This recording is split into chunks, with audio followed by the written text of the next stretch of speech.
Depuis plus d'un siècle, les témoins de Jéhovah proclament ce message biblique: le royaume de Dieu supprimera la méchanceté du monde, rétablira un paradis sur la terre et amènera l'humanité à la perfection.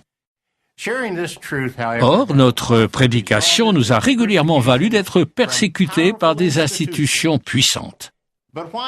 Mais pourquoi des réactions aussi négatives à un message aussi positif? Et comment avons-nous surmonté cette opposition pour en arriver où nous en sommes? Voici l'histoire d'un peuple résolu à vivre selon la vérité biblique, peu importe l'hostilité rencontrée. En regardant ce film, remarque la détermination des serviteurs de Jéhovah à étudier ardemment, à prêcher avec zèle et à continuer de servir Dieu fidèlement. Cette vidéo est plus que de l'histoire, c'est ton histoire. Elle rappelle que Jéhovah Dieu maîtrise tout et que l'organisation dont tu fais partie est son organisation. Cette histoire commence il y a 6000 ans. C'est celle des témoins de Jéhovah.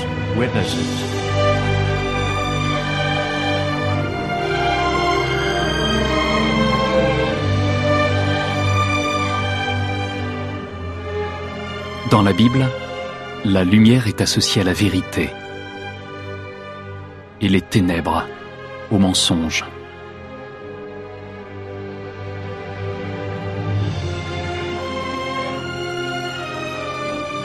Quand Dieu a achevé la création, il n'y avait pas de ténèbres spirituelles. Mais après le péché d'Adam et Ève, la société humaine est tombée sous l'emprise de Satan. Désormais, le but principal des méchants a été de fuir la lumière. Dans un tel monde, quiconque chercherait la vérité rencontrerait de l'opposition.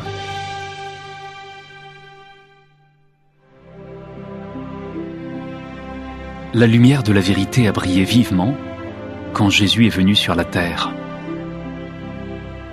Tous ses vrais disciples ont reflété la lumière qui émanait de lui. Toutefois, il a prédit qu'après la mort de ses apôtres, le culte pur serait abandonné. Cette apostasie prendrait une telle ampleur que les vrais disciples disparaîtraient presque. Et ce, jusqu'à l'achèvement du système de choses. Dans le même temps, une contrefaçon de christianisme prospérerait. Et c'est ce qui est arrivé.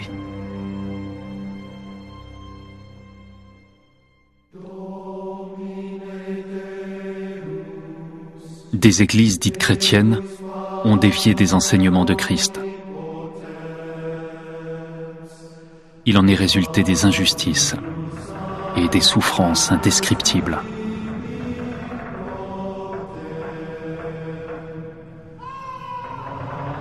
Ce fut une période de ténèbres profondes.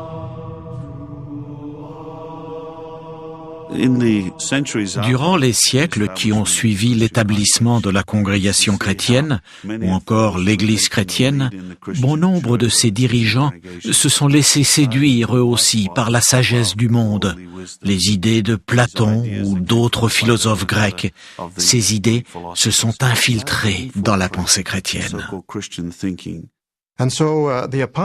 Donc, les apostats souhaitaient mêler la tradition chrétienne et l'enseignement chrétien avec les idées religieuses païennes.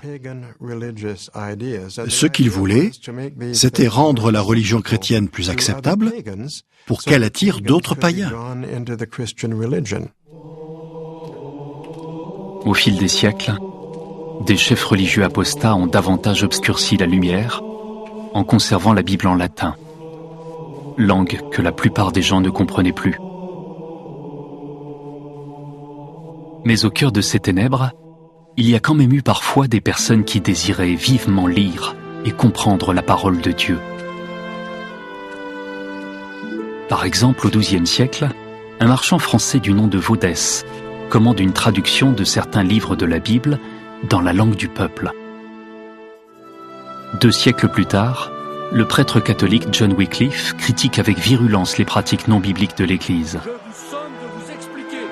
En 1382, Wycliffe et ses collaborateurs publient la première traduction de la Bible en anglais. Ses disciples, les Lollards, prêchent le message biblique à qui veut bien l'entendre. En 1495, grâce à l'invention des caractères mobiles, on a déjà imprimé la Bible intégrale ou partielle en 12 langues. Les gens ne tardent pas à la lire eux-mêmes. Et certains discernent alors que l'Église a dévié. Au XVIe siècle, des hommes comme Ulrich Zwingli, Martin Luther et Jean Calvin prêchent le retour aux principes originels du christianisme. Ces hommes et d'autres tentent de dénoncer l'hypocrisie et de défendre la doctrine biblique, au risque d'être en désaccord avec les puissantes autorités religieuses. Ainsi, certains étaient prêts à se singulariser, même s'ils ne comprenaient pas bien la vérité. Mais la différence entraîne la persécution. Et la persécution entraîne souvent des compromissions, surtout en ce qui concerne la prédication.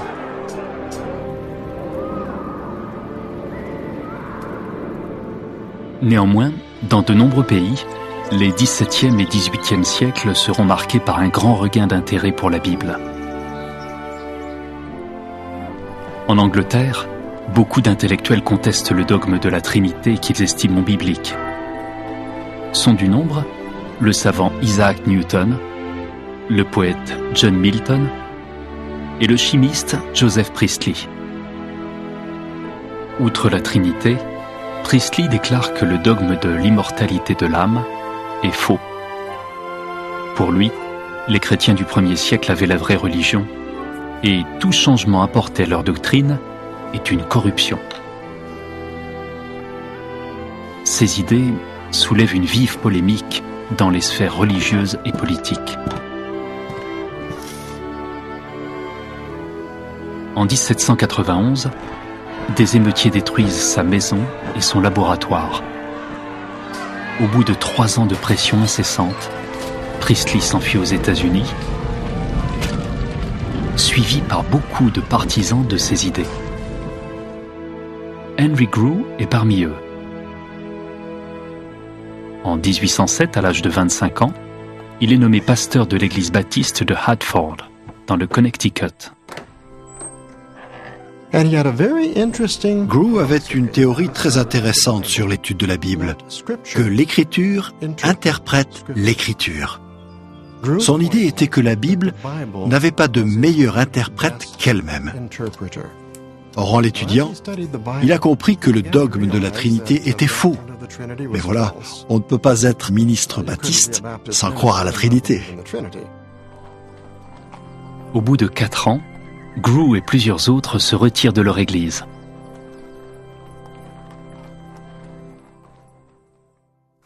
Par la suite, Grew publie des écrits dans lesquels il réfute avec la Bible les dogmes de la Trinité, de l'enfer de feu et de l'immortalité de l'âme. Grew soutenait que, selon la Bible, l'immortalité est un don que Dieu fait aux fidèles, pas aux méchants. Dans ce cas, comment était-il possible que les méchants aient une âme immortelle ?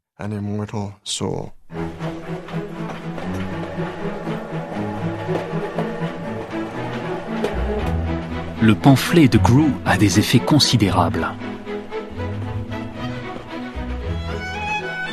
Il éveille la curiosité d'un ministre méthodiste, George Storrs. Après l'avoir lu, il passera 3 ans à étudier la question. Les Écritures sont claires sur ce point. Mais ces découvertes intéressent peu ses confrères. L'âme qui a péché mourra elle-même. Les différences entre ce que la Bible enseignait et ce qu'il était obligé d'enseigner